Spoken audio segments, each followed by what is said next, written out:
Club বিশ্বকাপের quarter ফাইনালে ফ্লুমিনেন্সের বিপক্ষে মাঠে নেমেছিল সৌদি ক্লাব আল হিলাল।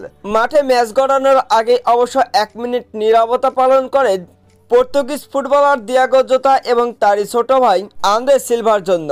আর এই নীরবতা পালন করতে গিয়ে এবারে কান্নায় ভেঙে পড়লেন পর্তুগিজ ফুটবলার জোয়াও ক্যানসেলো এবং দিয়াগো জোতার সবথেকে ভালো বন্ধু এবং বেস্ট ফ্রেন্ড রুবেন নেভেস। দিয়াগো জোতাকে এক সাক্ষাৎকারে বলা হয়েছিল তার বেস্ট ফ্রেন্ডকে। এক কথায় তিনি উত্তর দিয়েছিলেন রুবেন নেভেস। তাকে একবার নয় 3-3বার জিজ্ঞাসা করা হয়েছিল তার বেস্ট ফ্রেন্ডকে। তিনি শুধুমাত্র একটি নাম প্রকাশ করেছিলেন, রুবেন নেভেস।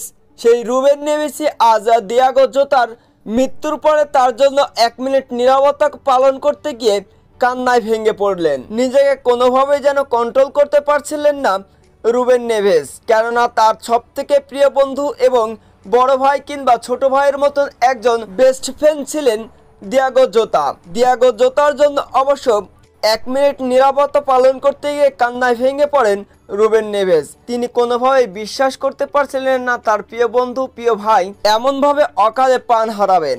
তাই তো বারবার কান্নায় ভেঙে পড়েন রুবেন নেভেস এবং ক্যানসেলো।